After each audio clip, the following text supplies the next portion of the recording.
Everybody, tonight we're going to look at a very interesting subject, uh, links with a lot of the paintings that I've talked about over these past 6 years, really. It's in painting, and we're going to have a look at various examples.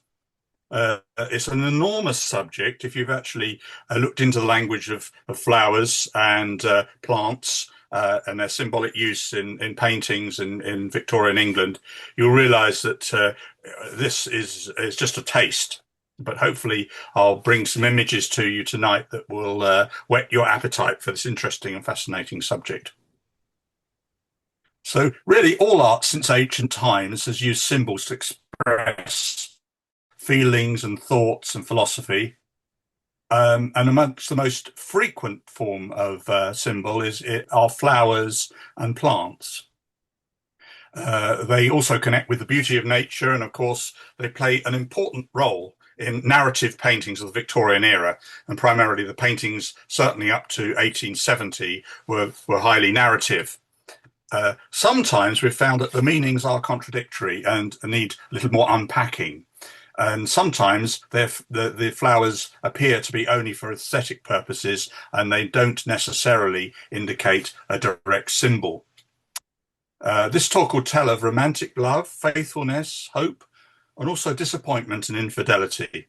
So a wide variety of subjects really surrounded by human relationships. So this is George Dunlop Leslie. Is now quite a forgotten artist. He was actually a son of an artistic family, and he ended up his career working in Wallingford near Oxford, and he regularly exhibited at the Royal Academy. And the painting that I've got here on the screen at the moment is one called The Language of Flowers, painted in 1885, exhibited at the Royal Academy. And it depicts two sisters. The one in black is the older, possibly more knowing sister, while the young woman in white is trying to decipher the meaning of flowers from a giant tome on the meaning on the language of flowers. Perhaps there is something between the two of them, the older sister being more knowing and more alive to some of the fragility of messages and of love relationships. So this is lovely. This is good painting and highly realistic, and it's typically late Victorian. One of the great artists of the Victorian period really burst upon the scene in 1856 is Frederick Lord Leighton, and I have given a talk on him. And the painting here in the left-hand panel is the painter's honeymoon. If you notice in the top right-hand corner, we have a lemon tree or lemon bush with two lemons upon it. And the lemon is a common symbol of fidelity, particularly marital fidelity. This is a very tender painting. It's similar to a number that Leighton painted in the 1860s, which feature loving couples. And although Leighton himself remained unmarried, and as far as we know, didn't have any long-term relationships in his life, he is a great painter of the tenderness of romantic love. He also did a wonderful drawing of a lemon tree, which you can see at Leighton House, and this is a photograph of it. And I've just included on the right-hand panel here a little Victorian book, which is very, very common. It was almost a little handbook. It's written in tiny type. You really need a magnifying glass unless you're blessed with incredible eyesight. But it gives all the meanings of flowers and indeed the combinations of flowers that one might have in a painting. And certainly it was sort of almost instruction for the sending of flowers as a posy, as in the token of love. So every single flower seems to have had a symbol. And also sometimes the colours and the placement of them was particularly important symbolically.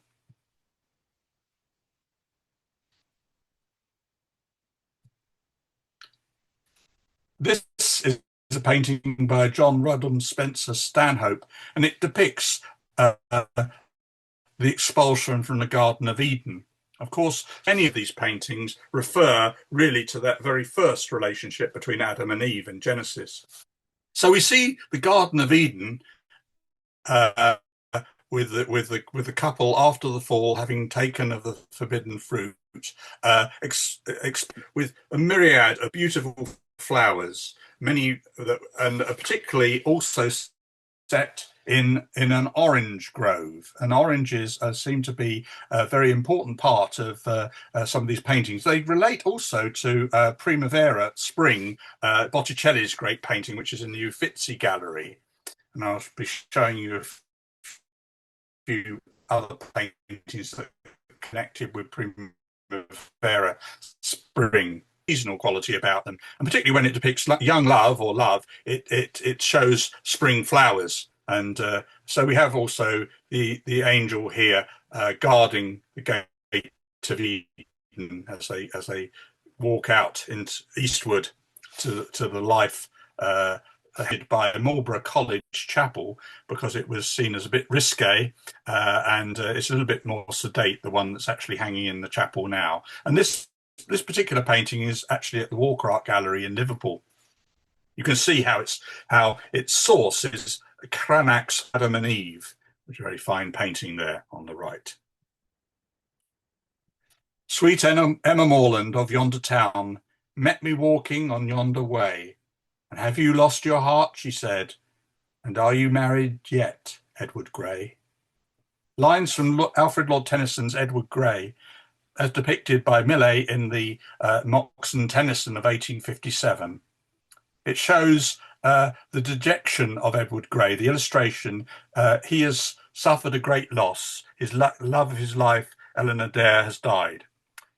And in the painting, a later painting that Millais painted of Sweet Emma Morland from 1893, you can see her basket, and in her basket she has a basket full of pink carnations. And in fact, the carnations in this painting symbolize regret, deep regret. And we get this at the end of Edward Gray: love may come, love may go, and fly like a bird from tree to tree, but I will love no more, no more, till Eleanor Dare come back to me. So Tennyson plays an important part in so many of these Victorian paintings about love, because his poetry so well expressed the desires, human desires for companionship and love, and the different pathways that love might take. And so he was a great hero and friend of the pre-Raphaelite artists. There's the bust of Tennyson by Thomas Walner on the right there.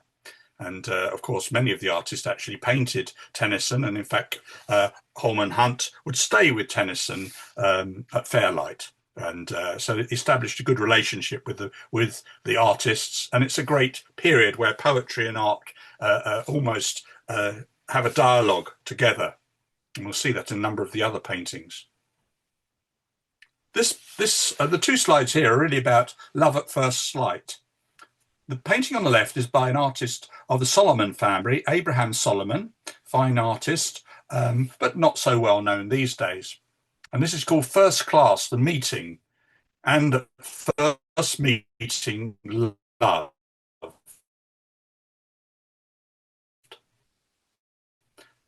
From 1854. And you can see the roses hidden in the railway carriage. And of course, the railway carriage was to meet. It was with a chaperone, of course. And here is probably the father or grandfather acting as chaperone for the young woman, because it would be indelicate in the Victorian era for a young woman and a young man to share a railway carriage together or be seen together in that way. It would be scandalous. Holman Hunt also painted a little painting, painted in Knowle Park in Kent near Sevenoaks. And this painting on the right here is called Love at First Sight, painted in 1850. Really, it's just a landscape study, but it shows how the artist's concerns, and particularly them all being in their early 20s, that love was very much upon their mind, and their relationships were very much to the fore. And I've included some lines from Elizabeth Barrett Browning's poem here. How do I love thee? Let me count the ways. I love thee to the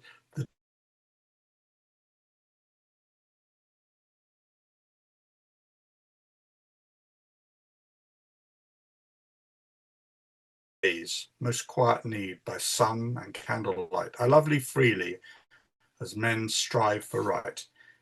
Certainly, Elizabeth Barrett Browning's poetry, like Tennyson's, was very suited to some of the concerns of the Pre-Raphaelite artists, including Arthur Hughes, who also takes as his inspiration for April Love lines from The Miller's Daughter by Alfred Lord Tennyson. And this shows a moment of challenge. It's not quite. You can see behind the woman, the young man is caught in some sort of difficulty, and there are tears running down the cheek of the young woman.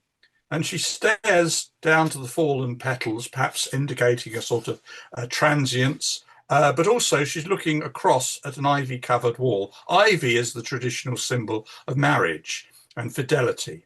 And so this is a beautiful painting, beautiful frame too. Arthur Hughes very much followed in the steps of Millet, and he was, although not a formal member of the Pre-Raphaelite Brotherhood, he certainly worked closely with them and produced many such wonderful paintings. Indeed, he produced this painting here, Aurora Lee's dismissal of Romney, also known as the Tryst. And here on the left by Romney, we can see the arum lily, which is a symbol in painting way back to the Middle Ages of the Annunciation, of Gabriel's Annunciation to Mary. Also, the Madonna lily represents the purity of the Virgin Mary. So the inclusion of lilies in this painting certainly refers to its religious significance and its purity, and also Aurora Lee's virginity. So, but the poem which it illustrates is Elizabeth Barrett Browning's poem about Aurora Lee, who rejected the love of Romney because her vocation was to be a poet, and so she rejects Romney's proposal. And indeed, it's quite a powerful work in that sense. And you can see that her eyes gaze way beyond Romney to her chosen vocation. As you can see here, I've got on the left Carlo Crivelli's Annunciation from 1486 in the National Gallery. And there we can see the traditional symbols. You notice also that certainly the Pre-Raphaelites noticed these paintings that were coming in by Charles Eastlake into the National Collection, and the use of many floral and other symbols, particularly the peacock you can see in this one. And of course you can see the arum lily as well. If you could zoom in on that, you would see it. It was to be an inspiration to Dante Gabriel Rossetti's The Annunciation of 1849, one of the first Pre-Raphaelite religious paintings. But in the middle here, we have one that's in Oxford by Charles Alston Collins called Convent Thoughts. And this painting is interesting in two aspects. One, that the frame itself depicts lilies, the arum lily, and it says at the top, as a lily. And it is painted in Thomas Coombs' garden at the Oxford University Press. And there we see the arum lily again. We also see the nun looking down upon a passion flower. It also refers to a passage in Song of Solomon: a garden enclosed is my sister, my spouse, a spring shut up, a fountain sealed. And this refers to the enclosed life of the young woman who's given her life to God. And it has all of that sort of intensity about it. In fact, even her hand is open on a missal, a medieval book with a picture of the crucifixion on the page. And then she stares down at the water lilies. Her reflection in the pool below echoes her own theological reflections and her own devotion as a woman set apart. Very different sort of artist was John Singer Sargent, and I've talked about this before. But his painting with the arum lilies is really an aesthetic painting. And he also depicts the carnations. I don't think he had the same idea as Millet's painting of Edward Grey. In this one, he's looking at the beauty of flowers. And indeed, the title is taken from a popular song of the period called The Wreath. and it's called Carnation, Lily, Lily, Rose, which was a popular song of the time. And the two little girls lighting Chinese lanterns during twilight in the garden at Broadway in Gloucestershire, where John Singer Sargent would paint every summer as a rest from his hard labour on portraiture and the subjects that he had to do throughout the year. He really enjoyed his time at Broadway, and he painted in a much more free style in many ways, and a very, very beautiful painting it is. It's in the Tate, Britain, and it's well worth coming to look at it. This is Botticelli's Primavera, the arrival of spring, set in an orange grove. Now, orange grove and orange blossoms are symbols of marriage, and included in many Victorian paintings as such. Of course, this based back on Ovid's Metamorphoses. If you notice the Botticelli painting, you see in the middle we see Venus, and above her we see Cupid with his arrow and bow. We notice also the figure of Flora moving across the garden and towards the three graces. So we also notice in this one the Chloris as well, and winter to the right. And an artist who picked up upon this particular painting, one among many actually, was Evelyn de Morgan's Flora from 1894, also with the beautiful orange grove behind her, and very similar to Spencer Stanhope's Flowers on the ground below. The goddess of flowers is there so depicted, and it's a wonderful piece of painting. But they look back to Botticelli's Primavera. I would point out that when Botticelli painted this, the black colour of the painting, all of that would have been probably very vibrant greens and yellows, and it would look much more lively. But of course, age of 500 years has aged the paint, and so we no longer see it as Botticelli painted it. This is Waterhouse, who also was a latter-day pre-Raphaelite, and this is the Awakening of Adonis.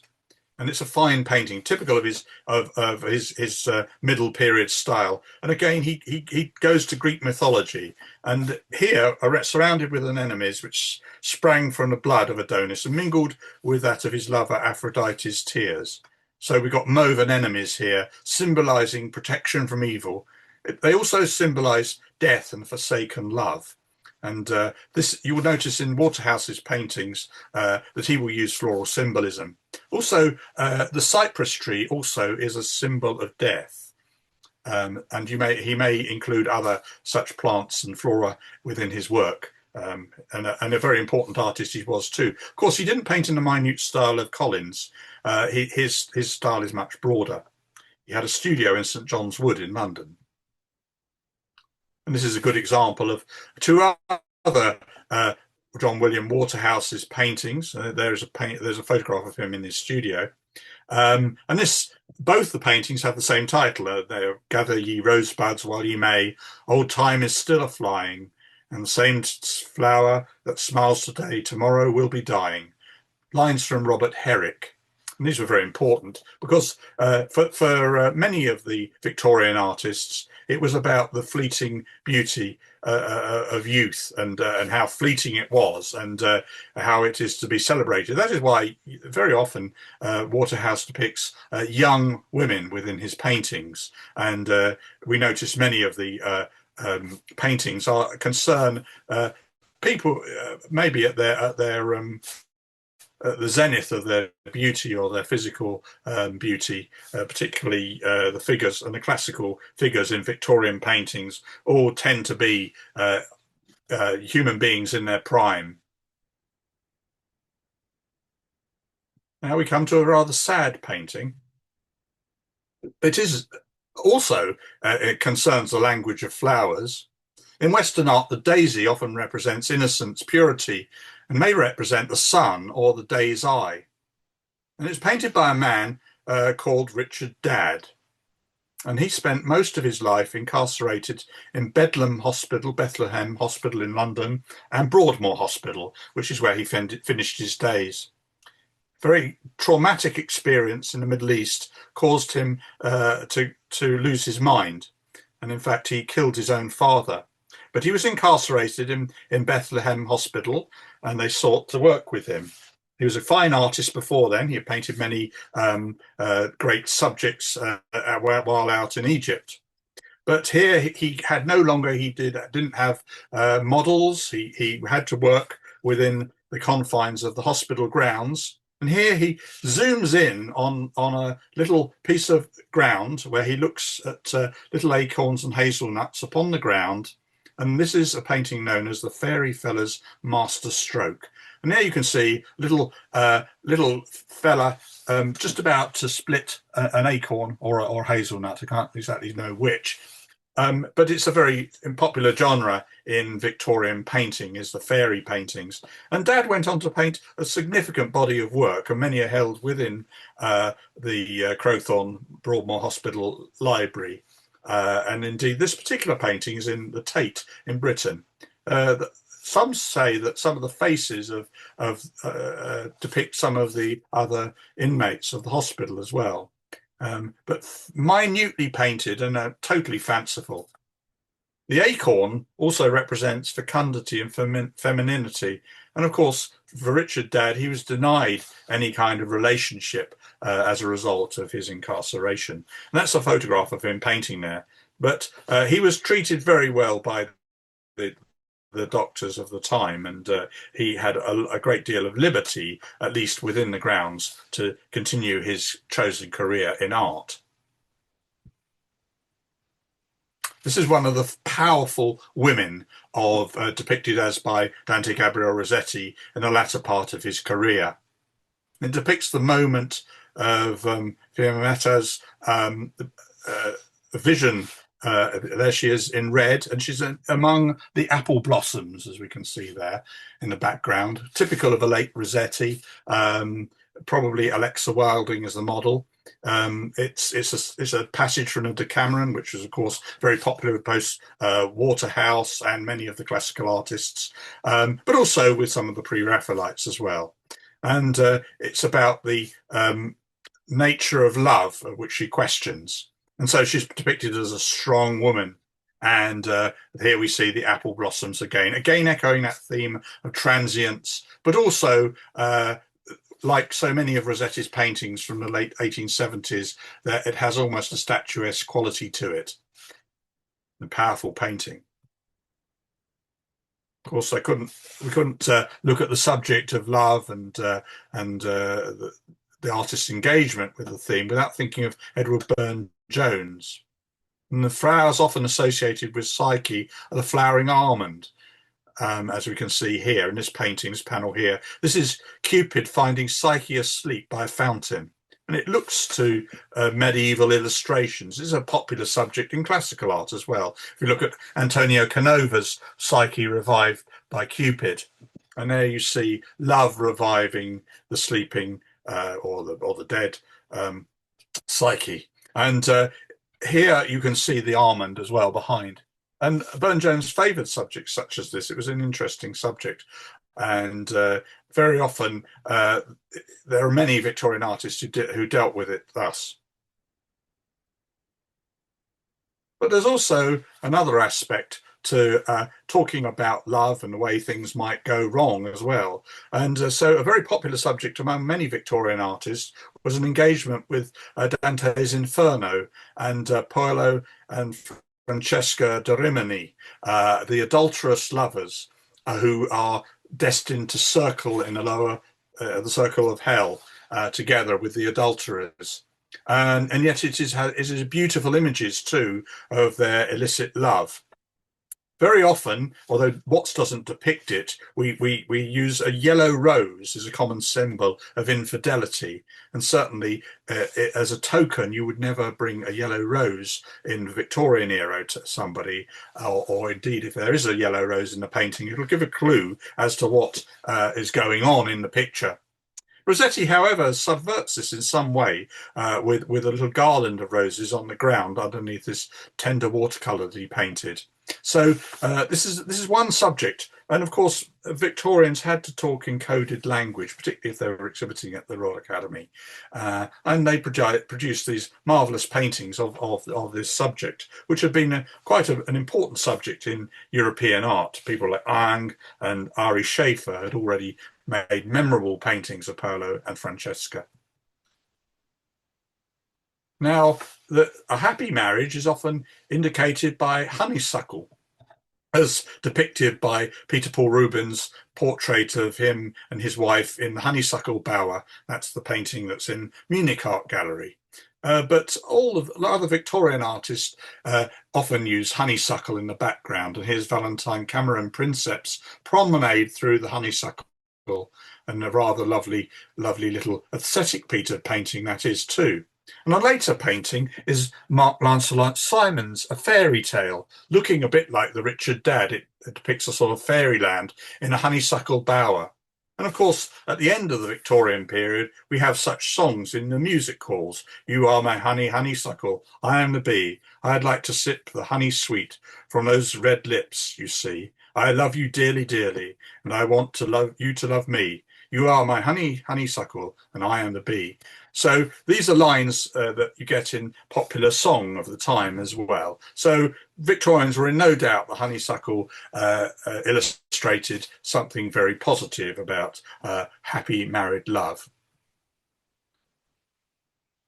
I wandered lonely as a cloud that floats over high over vales and hills, when all at once I saw a crowd, a host of golden daffodils. Of course, the very well known lines from William Wordsworth's poem. And daffodils have an interesting symbolism, really, within Victorian painting. Of course, Wordsworth is slightly before the Victorian era. He dies in 1850, so into the Victorian era, but he wrote this before, and a part of the Romantic movement, of course. The daffodil can represent, because of its spring, it's like a trumpet to hail new life, but it also can be, conversely, a symbol of vanity or misfortune. And sometimes it even can be remembrance as well. There's Dove Cottage at Grasmere, and which is a lovely place to visit if you happen to be in the Lake District. And as John Keats, who was a great inspiration to the Pre-Raphaelites in some of his poems, from Endymion, he said, "A thing of beauty is a joy forever." So artists were to take joy in nature and to use the bounty of nature and its symbolism within their paintings. None more so than the inaugural painting of the Pre-Raphaelite Brotherhood that you see in the middle here, John Everett Millet's Isabella. Fair Isabel, poor simple Isabel, Lorenzo, a young palmer in love's eye. And there it talks about, as in so many Pre-Raphaelite paintings, about the unequal relationship between different classes. And of course, Lorenzo and Isabella have this love for one another. As indicated by my detail, you can see the passion flower above her head. You also notice upon the dish that Lorenzo proffers to Isabel are some blood oranges, indicating the unfolding of Keats's poem. And if you notice behind the waiter, there is a little pot there, and that is a pot of basil.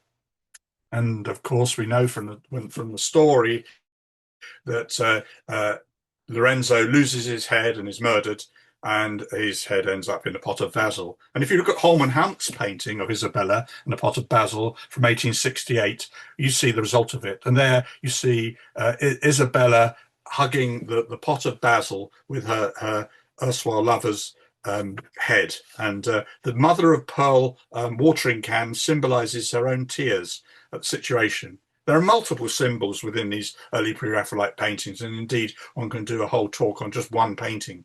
The one interesting thing about it is, of course, the Pre-Raphaelites didn't necessarily use the professional models. So some of the figures at the table in Isabella are recognizable people, family members of Millet's family. And at the far end of the table is Dante Gabriel Rossetti downing a glass of wine. This is a little bit before the Pre-Raphaelites. This is in 1839. This is a charming artist who painted these tender genre subjects, William Mulready. And this painting on the left, the sonnet, which indicates a sort of rather embarrassed proffering of a poem or a sonnet to his beloved. And she is possibly putting a hand over her mouth, trying to shield her laughter or emotion that has been suggested about this. But it does capture something of the awkwardness of young love.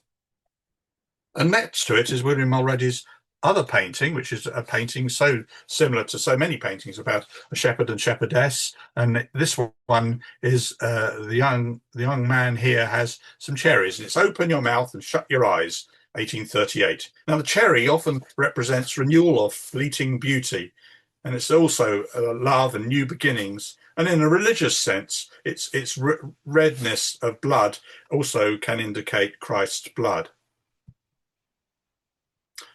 An artist very well attuned to religious symbolism within the Victorian era, and indeed highly complex symbolism, as well as painting under great stress and difficulties in all sorts of weathers, and in myopic detail was, of course, William Holman Hunt. We looked at this painting before. It's the Harling Shepherd. In the foreground, by the shepherd's right hand, we notice some mallow flowers, and these indicate love, protection, and healing. That is what he would proffer, but of course he holds a death head moth in his hand, and he is neglecting his flock. And you notice the sheep are up to all sorts of no good. One is about to enter the corn. Others have started eating apples. And apples are, of course, the symbol of man's original fall in Eden. And so their painting is quite apart from being a sort of bucolic scene of a rural bliss. It's far deeper than that. In fact, the red of the woman's dress indicates the Scarlet Woman, and indeed the whore of Babylon. So there's so much going on in these paintings. But if you look in the background, these are beautiful landscapes. Remember, these were all painted out of doors, just like the French Impressionists, but with minute brushes. And this scene is in Ewell, not far from Epsom today. And of course, it's all built on today, so we can't exactly locate the spot. But Hunt painted this at the same time that Millet was painting his wonderful painting Ophelia, which we shall look at in a short while. Of course, William Morris's designs also incorporate much flora and fauna, and he brings it about marvelously, particularly this design, the Strawberry Thief. Now, strawberries often represent righteousness or a righteous person, the fruit of good works. But if they're accompanied by violets, they can represent humility in righteousness. And in the above painting, we notice the young squire from The Woodman's Daughter, Coventry Patmore poem, holds out the fruit to a sort of a reversal of Eden to the little girl. And of course, it's all about the poem and what will actually take place as their lives unfold, maybe 15 years later, when they have a relationship, again, a displacement, the working class little girl with the squire, the young squire.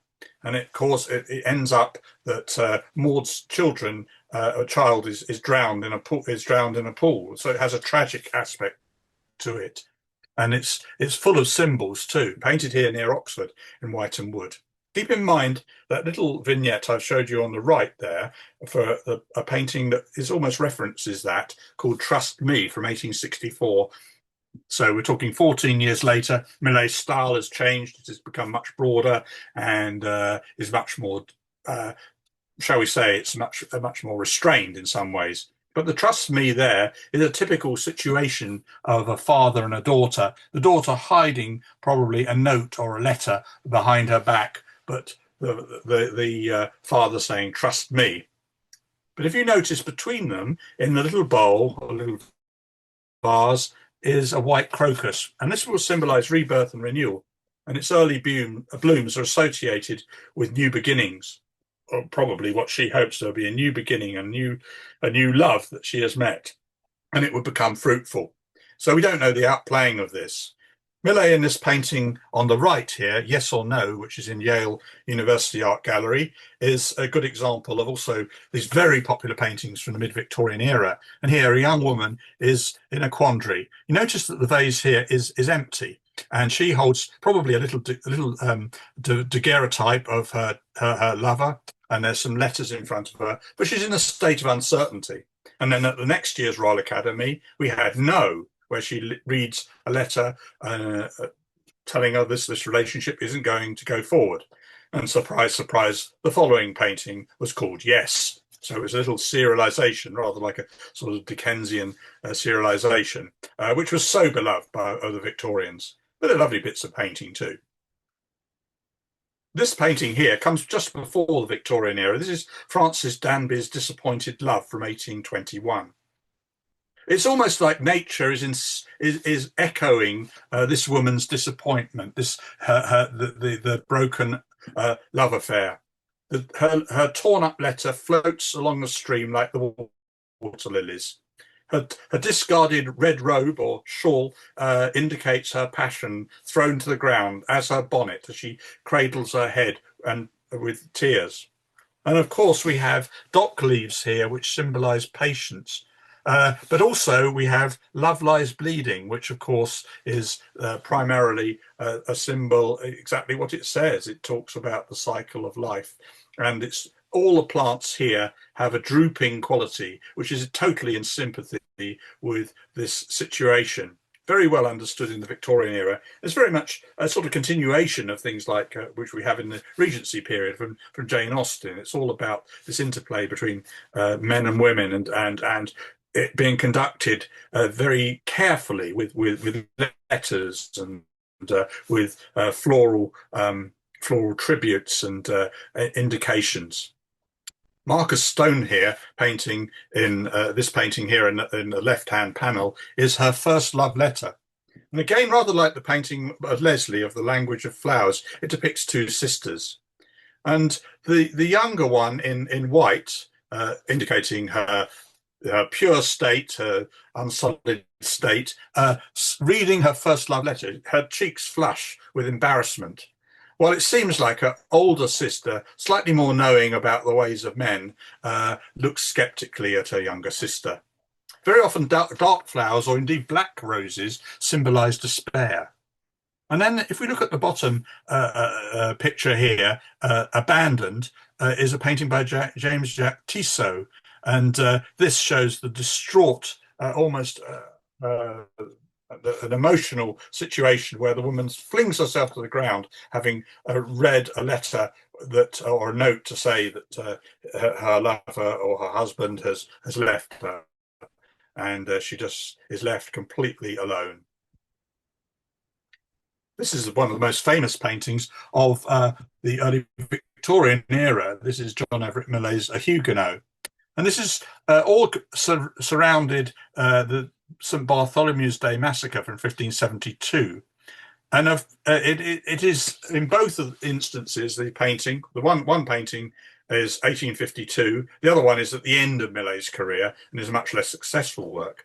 But the first one is a Huguenot on St. Bartholomew's Day refusing to shield himself from danger by wearing the Roman Catholic badge. There you can see the young woman with her head right by her lover's head, but the Roman Catholic badge is just by her chin. In the other painting on the right, we see a nun preventing a very zealous Catholic from going out to slaughter on that day, and it's an imagined scene, of course.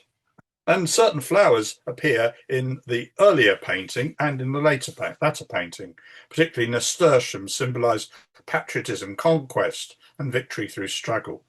The campanula or bellflower symbolises gratitude, humility, friendship, and constant and everlasting love. So we can see that on the left behind the woman's dark skirt. So Millet uses these symbols very adeptly, particularly in the first one, which is beautifully painted. And again, we have ivy in the background indicating the strength of their relationship and possibly marriage. Well, the Victorian era, like so many, was all about times of parting and sending letters. And of course, things, even in in the highly efficient army postal services of the Victorian period, particularly in Crimea, where there's a painting there by Millet of News from Home from 1856. There still were long periods where military service would part couples for particularly long periods. And of course, these things are indicated in paintings. Tissot's painting Bad News, he's just received his papers and he is soon to sail, set to sail. And the woman looks quite distraught, while her sister maybe is just trying to console them with a cup of tea.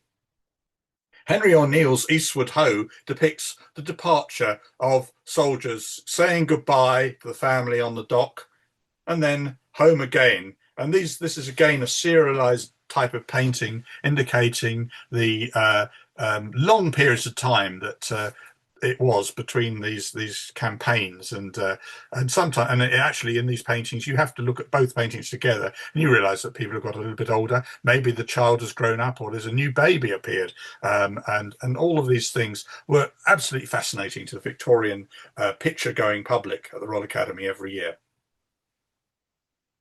Millet here painting what's known as the foxglove portrait. Now the foxglove in Victorian art often is Our Lady of the Spettled Mantle. There you can see I've done a leaf, and that is, you can see the little bell looks like the Madonna figure. And it also has the digitalis as well, the finger and the thimble symbol as well, which comes into it. And very often when people are about sewing, there is the foxglove in that. But there are other symbols connected with it. It can be a protection against hunters and hounds as well. This one is another Elizabeth Barrett Browning poem, Sweetest Eyes Were Ever Seen, from 1881. And again, you can see the trug full of violets. Now, violets always indicate modesty, faithfulness, and everlasting love. And you can also see some primroses on the bank, again symbolizing this early spring, this awakening. And it really, the painting concerns the beauty of this young girl who's facing and turning into a woman.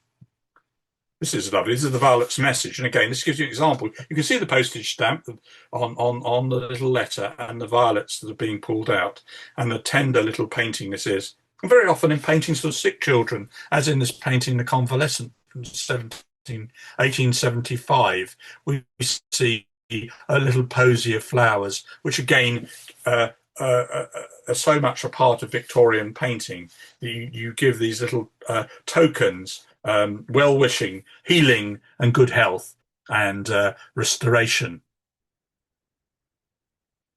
This is from the G.S. Watts's studio at Compton at the top left-hand panel. Flower in the crannied wall, I pluck you out of the crannies. I hold you here, root and all, in my hand, little lower, but if you could understand what you are, root and all in all, I should know what God and man is. So it's this sculpture actually stands outside the chapter house of Lincoln Cathedral, and it's beloved by Watts, but also many Victorians. The idea of the flower in the crannied wall, its resilience, and there we see Tennyson himself and Watts' sculpting of it. And it was also the work of the Natural History Museum to look at the species that could exist in harsh environments and to do scientific studies of them as well. And this is just one such example of one of the plates you get in the Oxford University Museum. And if you look at the capitals in the museum, they are all floral as well, under the influence of the Pre-Raphaelites and Ruskin. The O'Shea brothers carved all these beautiful capitals within the museum. No, they don't necessarily have the language of flowers meaning, but they show the Victorians' strong attachment to an understanding of the natural world as a divine gift to mankind. And this one is a much more unhappy situation. This is a painting on the left here, is by William Lindsay Windus, and it's called Too Late. And it depicts a consumptive young woman being consoled with the woman in the purple dress. She is dying clearly, and her erstwhile lover has come back far too late. And it echoes the lines from Tennyson: "Come not when I am dead to drop thy foolish tears upon my grave." So these paintings are very poetic in many ways, and they're so intense because they're painted in this myopic style. And very often the flowers within them will indicate further aspects that we should look at, and you can decode them with the language of flowers as well. No more so than Arthur uses painting the long engagement. It depicts a young curate, or not so young now, he's probably in the late 20s, and a young woman, and they can't get married yet because he hasn't got a living. And if you notice, I've done a blow up of the Amy's name, which has been scratched into the tree. An ivy now grows over this well-worn sort of mark upon the tree. Ivy, of course, symbolizes marriage and hope for marriage. In fact, the dog also is a symbol of fidelity. The dog rose represents youth, which is fast falling away. And yet there is hope there. He is in the shade, she is in the light. And the ferns also about resilience as well. And we shall see more of ferns in paintings. And so a lot of the Victorian paintings concern marriage and the passage of the traditional style of life, really, in the Victorian era.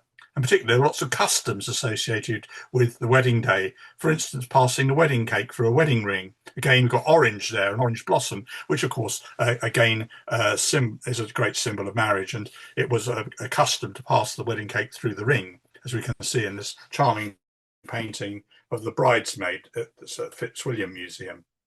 And the ferns were very an obsession of the Victorians, really. And there's Littledale's painting of the fern gatherers from 1877. But if we notice in Millet's The Bride of Lammermoor from 1878, it recalls Walter Scott's tragic love story of Lucy Ashton and Edgar, Master of Ravenswood. And there they are by the stream. But I want you to notice those marvellously painted ferns on the side. And so many Victorian greenhouse they were filled with ferns, and they symbolise resilience and new beginnings, and had a sort of magic and eternal youth, and stemming from their ancient and primitive conditions. And they were able to survive in great difficulty. And so, of course, Millet has included the symbol of ferns within the Bride of Lammermoor. Of course, it comes to a very tragic end, as if anybody knows that story by Walter Scott. But there was also musical as well of the Bride of Lammermoor. So it was a very popular piece of sort of painting and literature, which was an obsession of the Victorians at this time. And here we have also the little lily of the valleys, which symbolise Eve's tears in the Garden of Eden. Very often the lilac colour and lilacs are worn by more elderly women, or they symbolise the pursuit of Pan in the forest and fields, chasing Syringa through the forest. And because of she was frightened, she was turned into a lilac bush. And so you see also in this painting lilacs in the middle here, a painting of lilacs. It says so much more than just a pretty holding up the lilacs. It's almost like a votive offering as well. And there's a pastel above there of the myth upon which it's based. So it has a great classical connections within this particular work. And none more so than this, another painting from Dante Gabriel Rossetti's painting of Beatrix, the unrequited love of Dante, who's first set eyes on Beatrix. And again, it was a sort of an ideal love, which appears in so much of Rossetti's work, and that's at the moment of her death. And as you can see, the hour falling upon the sundial, and the poppy, a symbol of sleep or death. And in the background, we see the bridge across the Arno, and you can see the poet in shadowy form at the back there. And again, we have William Morris with his wonderful design of poppies is here. And so poppies are so often a symbol within Victorian painting, sleep and death. No more so than in this wonderful painting by Millet, Ophelia from 1852. And of course, it has the dog roses in the background. It has many different flowers. And in fact, there's a Ruskin wrote a whole piece on this. We see the little robin singing, mirroring Ophelia's song as she has lost her mind, as she drowns within the stream with the willow aslant the brook. We notice the willow herb as well on the side of the bank, the side of the bank. And it was all about flowers, this painting, and it has so much in it. In that, rather like the Harling Shepherd painted at the same time, it is faithful to the scene, but it is also faithful to the text that it illustrates. Here's two paintings of the two best known lovers of all time. Frank Dix's Romeo and Juliet from the end of the Victorian era, 1894, and one by Ford Madox Brown, closely associated with the Pre-Raphaelites of Romeo and Juliet. I love the ladder in the Ford Madox Brown painting, the rope ladder that is slung over the balcony to go and reach Juliet. I don't know whether she's looking too pleased that he's arrived. I don't know. It's an awkward expression upon her face. Far more demure is Juliet in Dixie's painting. Dixie eventually became president of the Royal Academy and continued to paint these sort of paintings right up until his death in the 20th century. This is Love Among the Ruins, which is an illustration to a Robert Browning poem. And again, it shows the resilience of love against the briar roses and the difficulties, the broken columns. And again, this is a Burne-Jones painting. So many of his paintings muse upon the ideal love, and also his figures are very idealized, of course, as we've talked about in other talks. We also have the forget-me-nots as well, and the laurel as well within his paintings. Burne-Jones tends to stylize his plants as well. Of course, the most marvelous Briar Rose series is at Farringdon at Buscott House. This is another Ford Madox Brown painting, Stages of Cruelty. And this, you almost feel that the young man who would woo this woman, who is suffering defeat now, he's almost going to slither and fall behind that brick wall. And we look at the child also sort of waving the dog behind. And then again, we've got the love lies bleeding, the bindweed, and the extinguishing of hope, as in the geranium, which is about deceit as well. And it echoes William Hogarth, who was a great inspiration for the Pre-Raphaelite painters, although a century before, in Cruelty and Perfection. And of course, Ford Madox Brown knew this, and so rather unlike the dog in the Arthur Hughes painting, which is still patient, this dog looks is certainly not indicating that there will be a marital or fruitful fidelity between these two. There's a love lies bleeding. It's an unhappy relationship, and one that will very soon end. Again, this two on the left here. Number one, this is by Philip Cauldron, and this is called Broken Vows from 1856. And there, the young wife leans against a brick wall, but behind the wall and through the fence, we get a glimpse of the husband dallying with a young woman and dangling cherries in front of her. So it's a very a painting of great pain, and you see the iris there down, the yellow iris. Again, yellow is never a good color in the language of flowers, or certainly for many flowers it can indicate infidelity. Leopold Egg doesn't use flowers to illustrate the complications of love, but his painting Broken Vows is one of a series, and the boot is on the other foot here. This is the wife's adultery has been discovered by this distraught man. He's discovered the letters to his wife, and she is driven from the home. And again, in Victorian paintings, dying flowers and yellow iris all indicate infidelity. And very often we have a weeping willow in the background as a symbol of that. In the Leopold Egg painting, he even uses other artists' paintings in the background. He uses Clarkson Stanfield painting of the shipwreck. So he's saying, well, this marriage has become a shipwreck. Another unfortunate marriage, but one that produced a beautiful painting, and both went on to find happier times. This is Ellen Terry and G.F. Watts. Now, Ellen Terry married G.F. Watts in 1864, just before her 17th birthday. G.F. Watts was at the time 46 years old, so no surprise that it didn't really work out. But this painting by Watts that was painted the year of their marriage, a short-lived marriage, is a painting called Choosing.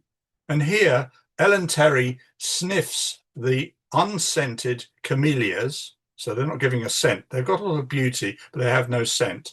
And in her left hand, she holds some violets, which of course have a very humble flower, but they have a very pungent scent. So, of course, Watts is drawing some sort of symbolism from this.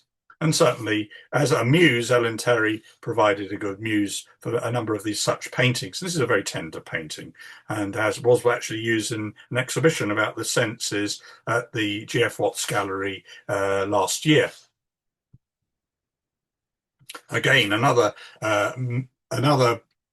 two paintings by an artist which talks about the difficulties in marriage. The one on the left is called The Marriage of Convenience, 1884, by William Quiller Orchardson, a Scottish artist who was very popular at the Royal Academy. And this depicts an awkward marriage, a man who's married far to someone far too young. She looks completely bored and fed up with the situation. In the background, you can see an aspidistra, a symbol of formality and sort of stuffiness. In the middle is a rather tightly packed bowl of roses, and it shows that really the real relationship in this painting is between the gentleman and his butler, not really that with his wife. And it seems like the supper table could be 100 yards long, such is the distance between this couple. And like so many of these paintings about love and relationships in the Victorian era, it's followed up by another painting called The First Cloud, which shows obviously the result of an argument between the two, as she then moves off into another part of the house, and he stands in this rather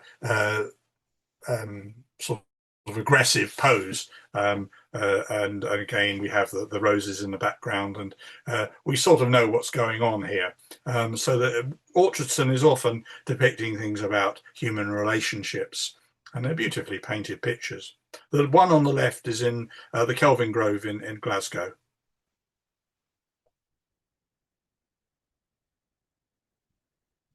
So here we have the last painting of Her Majesty Queen Victoria on her deathbed in Osborne House. And here we have painted by Sir Hubert von Herkomer in 1901.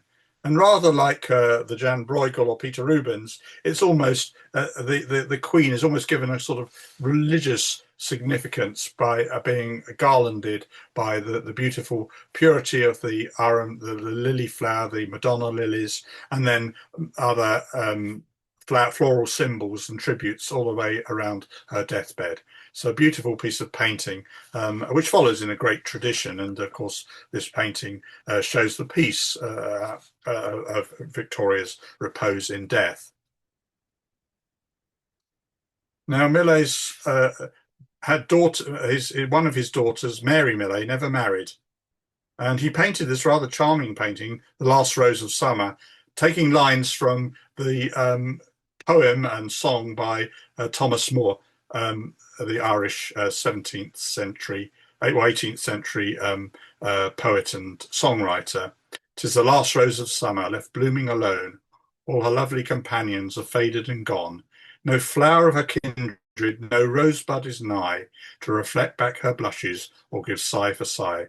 So Millet depicts his unmarried daughter Mary as the last rose of summer, and there she is standing in this painting that's one of the later paintings of his. It's by no means pre-Raphaelite anymore. It's in this broad, almost Edwardian style. He didn't live into the Edwardian period, but it almost has that feel of it. She has a fur wrap and a boldly beautiful piece of painting. But certainly the sentiments go on in the work and to the end of the Victorian era. So today I've shown you a number of ways that flowers and fruit are used in Victorian painting. It's a fascinating subject. I have lots of lovely little books on the language of flowers, and I would invite you to just look into it when you're looking at Victorian paintings. There's a lot more going on, and there's a lot more decoding to going on in their paintings. I would also like to thank these particular art galleries as well. I've just given you, there is a list here of which I can provide to members of our group, if you like. I can put it in the chat. And these are some of the other meanings of flowers that you'll find in Victorian paintings. And I'm thankful, as ever, to the art galleries where I photographed these works. Where possible, I try to photograph them myself. I'm always on the hunt to go to new places, and I seem to be doing quite a few in the last year or so. And so I'd like to thank all these art galleries, and also to Creative Commons for some of the pictures that I couldn't see. And I shall stop my share now and enable